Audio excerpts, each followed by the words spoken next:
Greetings, I am Pillar Nexus, the Anti-Gladiator, today with more Pillar Loves Tabletop games with BattleTech, specifically the Essentials box set, because it was on clearance at Target, and I thought, why not?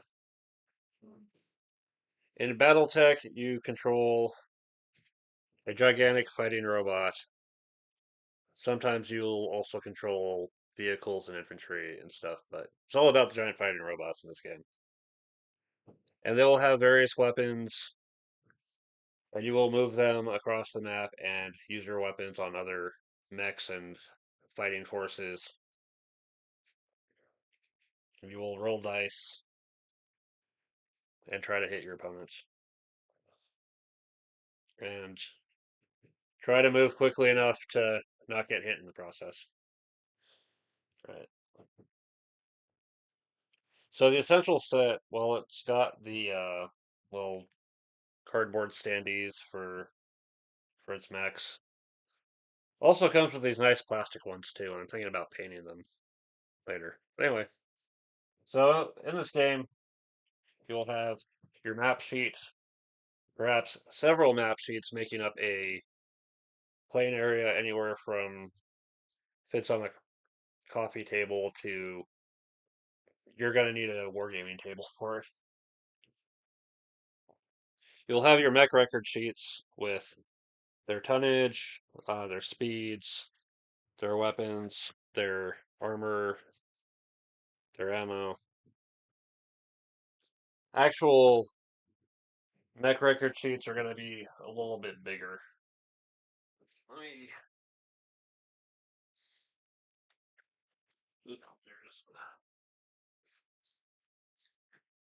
For example, the one I've saved for the mech that I still personally have, the Atlas AS7D. It's a little bit more complicated. We'll get into that though.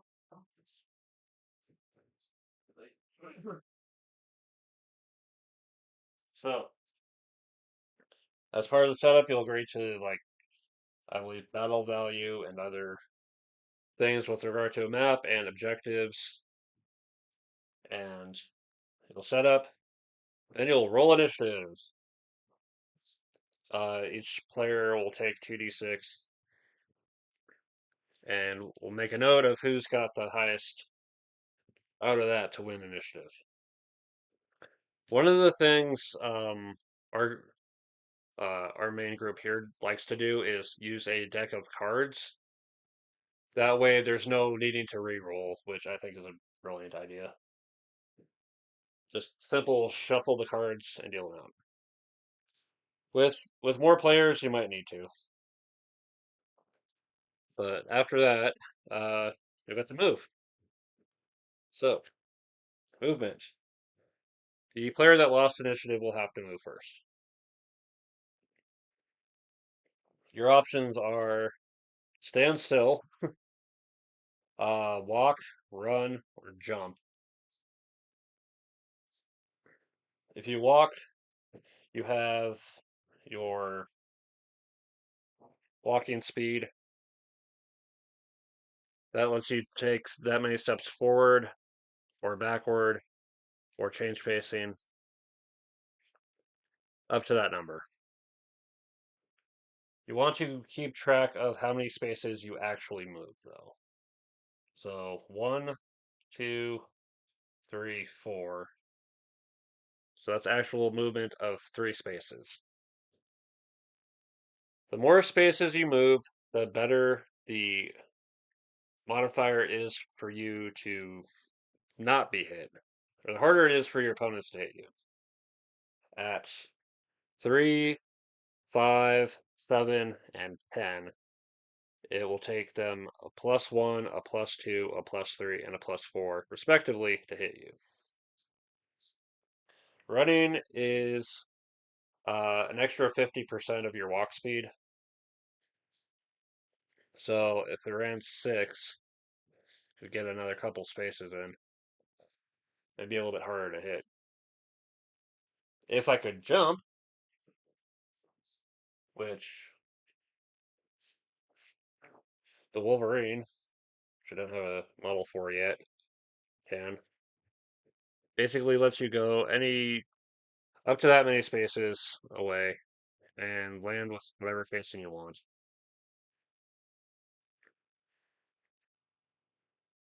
And in addition to the movement modifier, the in addition to the normal number of spaces, it also adds a +1 for jumping.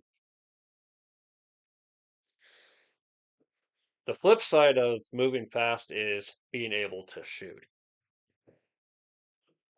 So if you don't move at all, there's no modifier. Uh, if you walked, your ability to shoot is at a +1. If you ran, it's at a +2, and if you jumped, it's at a +3. So two mechs that are both capable of jumping and constantly just jumping everywhere, trying to shoot at each other. It's gonna it's gonna be a hard time for both of them to hit each other. And it might be kind of funny for like the first couple minutes, but eventually someone's got to get hit, or the battle's gonna just drag on. But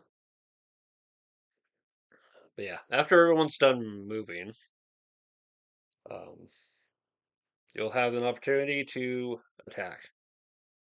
The side that lost initiative declares attacks against their target first, ending with the person with the highest initiative declaring who they're going to end up fighting against.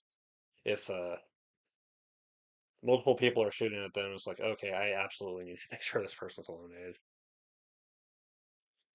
So there we go. All right, let's say it's there, and they're shooting. So what you'll need to keep track of is uh, what they call in the book is Gator. G for gunner. You'll see that gunnery skill 4 for the MechWarrior data. So there's a 4. Um, A is the attacker's modifier. So if you stood still, you walked, you ran, you jumped. Adds to the gunnery. This is the game of fingers. This is the game of counting fingers. Yeah. Then there's T, which is target. So whatever uh, dice they're using to keep track of um, their movement will be added. So there's another 1. O is other.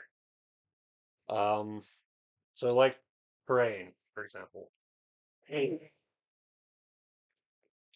Things like trees will hinder or potentially fully block your line of sight. Buildings will completely block your line of sight. Although if you're on top of the building, you can see down. If you're at the bottom of the building, your ability to see up might be hindered or blocked completely. And then there's range. Every weapon has 3 range brackets: short, medium, and long. Um, so basically their base range, times 2, times 3. The modifiers for those respectively are +0, +2, +4.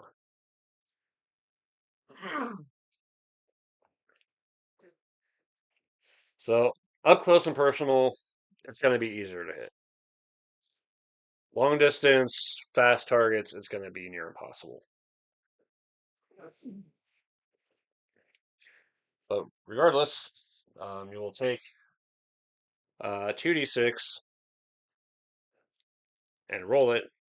Compared to that, whatever number you got, you need to roll equal to or over to hit. If you succeed, you will roll for location. The basic game of this 2d6 compared to the chart. So So 6 is right torso. So we'll take a marker. Um, these are supposed to be laminated, and they're not. So if I ever actually use this set, I'd probably go make copies down at the library. Yeah, there's the two main things you're going to need for this game. Sets of D6 of 2D6s and a copy machine to make copies of record sheets for damage. But anyway, it'll take whatever the damage was and then apply it to the location. Damage transfers. Arm damage transfers to the torso on that side. Leg damage transfers to the torso on that side. Side torso transfers to the center. If the side is blown off, the arm goes with it. If the center torso is full up on damage or the head is full up on damage, the mech is destroyed. Um, Legs that are destroyed mean you're stuck with you're stuck moving, and yeah, if they're long range and you're not, it's just basically going to be hell for it. Um, yeah. But once one player's done all their attacks, the other player will do theirs, and then it'll go back to the next initiative phase and continue on until the objective is reached. Maybe one side has to destroy all the mechs or whatever, but the other side, or you have to reach a certain point and be there for like more full turns than anyone else. There's a lot of objective ideas for the game. So that's pretty much the game. Move, shoot, track your damage, see if you survive, deal with terrain. Um, Other things that can pop up in this game are um, clusters. We have the cluster hits table because sometimes fire using missiles. What you'll do is you'll roll on the cluster hits table and see how many missiles you actually get. So the Centurion has the LRM-10. So we roll on the 10 chart, provided we already hit. So we're only hitting with 3 of those missiles. Um, they're grouped into sets of 5. So if we rolled like an 8, which would have given us 6, then we'll need a separate set of 2d6. One for the group of 5, one for the group of 1 for rolling locations.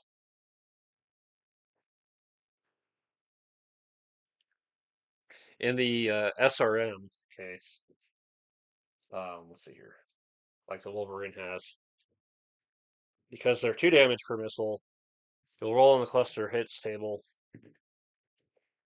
and get, let's see here. So that was an 8. On the SRM6 is 4. So we'll need 4 sets of 2d6. And each one will be 2 damage to that location. Yeah, 2 to that. Why waste effort going through all the torso stuff when you could just go for that? So there's that. Um, Advanced game craziness. So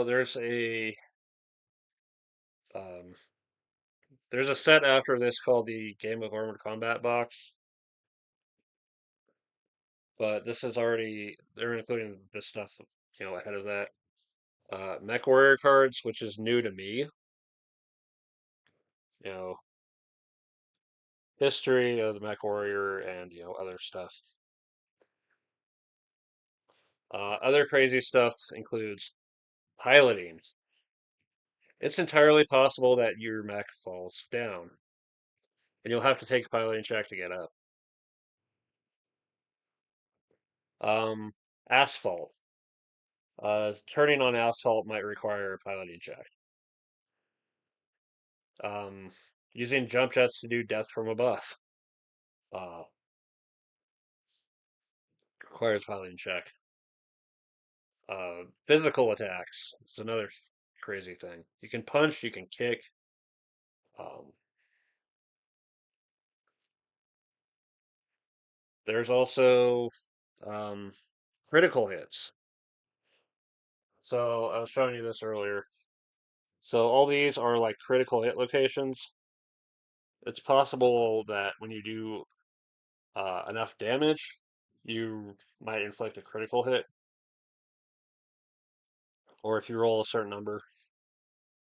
They do what they call the um, floating critical, where if you roll snake eyes for location, you re-roll, and it's a critical hit on that location. But you can like take out subsystems like weapons and heat sinks, engine hits, gyro hits, sensor hits. You can get a critical hit to the head and take out the cockpit and basically insta kill the pilot. Yeah.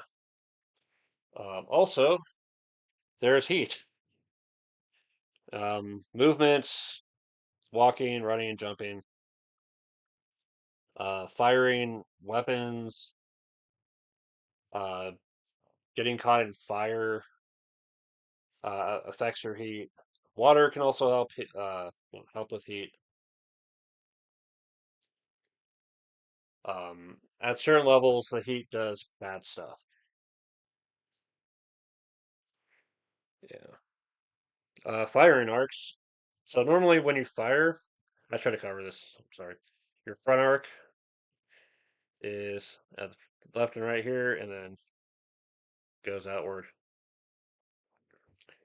And your weapons that are left arm can, I believe they work this way. You can torso twist and change the arc for your center torso and arm stuff. Torso and arm weapons. There's rear mounted weapons like the Atlas, rear mounted medium lasers. It's good protection against light mechs to get behind. There's arm flipping as well. For mechs that don't have the lower arm and hand actuators, that they can just flip their arms and shoot behind them.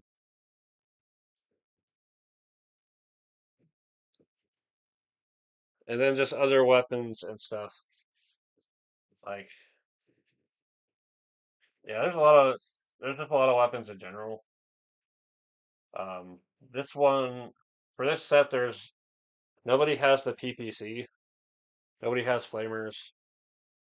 You know, so those are weapons you can look into for other strategic ideas. And yeah, there's this game is massive. It's been going on for decades. There are still people playing it and enjoying the ever loving crap out of it, and it's awesome. Most of all, being able to just like take a mech and paint it, make it your own, is just fun. Let me see if I can find. Let me see if I can find that crazy little dude. Uh,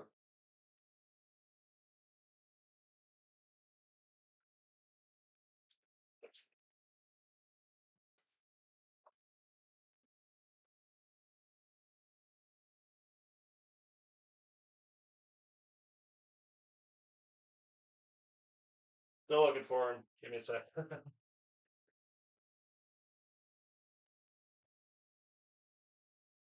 Uh, right, there he is. My camo Atlas. As crazy as it is. Giant 100-ton colossus of machinery, and I gave him a camo paint job. But yeah, if you get like a group of mechs, a lance, you can paint them coordinated, make them look nice, look, make them look like an actual squad. And then there's just the whole universe, you know. There's fiction to check out. There's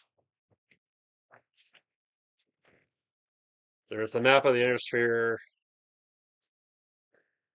all that craziness. Uh, Beyond the inner sphere are the clans. There's the Solaris uh, arena because if you got giant robots, you're either using them for war or using them to fight each other for sport.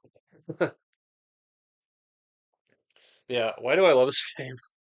Um, Even though I haven't really messed with it in a long time, just because, just because of all the craziness. I mean, really, giant fighting robots. Military minds might call it impractical, but it's fucking awesome. It's cool. You know,